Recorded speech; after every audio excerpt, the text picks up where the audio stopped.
Now let's look at a few options for MMA trapping. Because the MMA gloves, you can, show me gloves, Ron, can grip properly.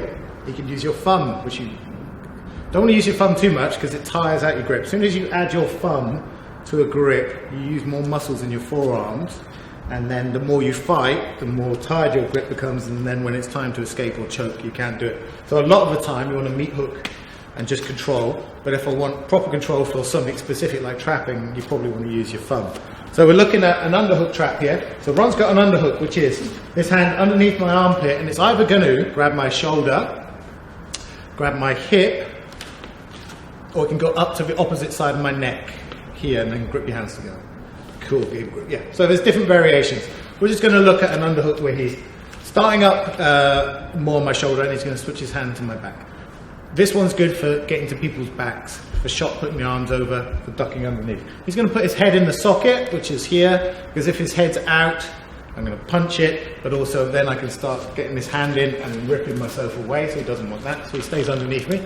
And the best thing for him to do is put me against the wall and get me wedged up against the wall by dropping his head underneath my chin and standing up straight. So he's pinning my head against the wall. This is uncomfortable for me.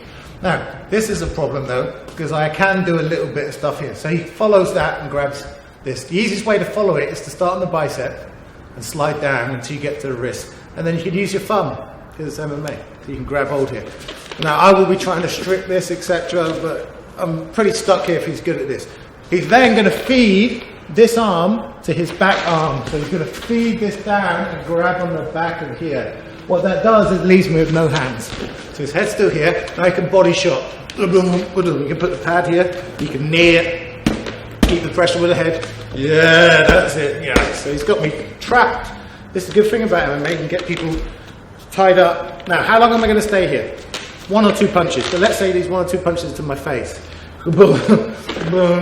How I usually get out, or how people usually get out, is to try. Eventually they realize if they let go and start trying to fight the whizzer here with the left arm, they'll try and headlock. So Ron's got to be ready for that. He ducks to my back, and then he's got another trap where he's got this hand pin. If he steps around and pins my hip, don't keep your hands there, step around, put your foot in front of my hip, he can bump me and dump me on my face, and I can't block. I can't break fall, so I'll land on my face. So he's got a possible knockout option now. I got knocked out by one of my students who did this to me. He trapped me here, and he stepped around and kind of half bumped, half suplexed me onto my head. I didn't have anything to block with. Head hit the ground, got knocked out, had to teach the rest of the class. Kind of like, so that's when I stopped trusting students. Ron's got an underhook, high up on the shoulder. Good, and his head's in. When he's on the shoulder, he's trying to grip his fingers over the head of my deltoid and kind of clamp in and pull my elbow backwards and down. So, yeah, nice. Get his head under, put me off my tiptoes. I'm going to start hitting him, so he's got to follow this arm and control that. Now, any time I'm fighting like this and my back's off the wall, he can shove that hand back, grip it, and then he's got a couple of free shots where he can whack, whack, whack. The knee's good here, boom. Another good one is to bring his hand over his head, on the back of your head, yeah. Slide it down, take your head out of the way, and then start kneeing here. Bang, bang, keep kneeing until your partner tries to headlock you. And take their back, control their wrist, step around to the side, knee bump, dump them over. Don't do that to your friends, because they don't have anything to break fall on, you will knock them out. One more time. Got a nice underhook, it's got his head positioning here, and he's controlling. Generally, in this position, I like my knee on the inside. So if you watch Ron's knee, I think if Ron's knee's on the outside, I have more chance to kind of whizzer or get my hips in, start to break his back. So Ron needs to put his left leg on the inside of me. Now he's split my body apart. He's got total control of one side of my body. If he wants to twist me down, he can start twisting me down towards the ground.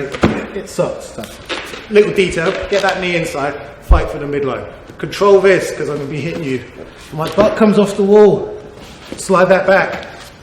Punch, punch. Grab the head, knee. I'm going to headlock him, control. Step around, dump him. Okay, so that's a underhook trapping technique. Ages old, but it still works great. Next one's an overhook trapping technique. So if Ron's against the wall. So an underhook is where I go underneath his arm. An overhook is where I go over the top of his arm. So I'm like this. What I want to do is, Ron will probably be fighting this, so this would be active. If it's just relaxed, I can just shock it through and take his back. So it won't be relaxed and be working. So I've got pressure, good. What I'm going to do is control his wrist, feed it to my other hand, and hold his hand like this. You can go palm up. You can go palm down. You can go, if you cheat, fingers inside the gloves, which is illegal in MMA. But desperate times maybe. Hold. The ref will tell you to take your hand out, so take your hand out and then go back to here. So those are some options one's got from an overhook. He's gone over the top of my arm. Trying to go underhook. Head positioning.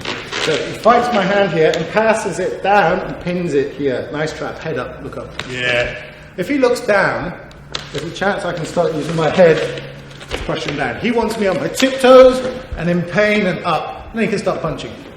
If you watch the hand positioning, he can go palm down. He can go palm up and grab. Using the thumb. Yeah. He can even put his fingers inside my gloves. So put them inside here. Yeah. And just hold that and hide it behind your body. And then start striking. Boom. So once again, he's got my hands trapped. This sucks. He should have his leg inside though. Yeah. Because now he's starting to split me apart. So there's a lot of trapping you can do in MMA against the cage. But that's two really simple things you can add off an overhook and an underhook straight away.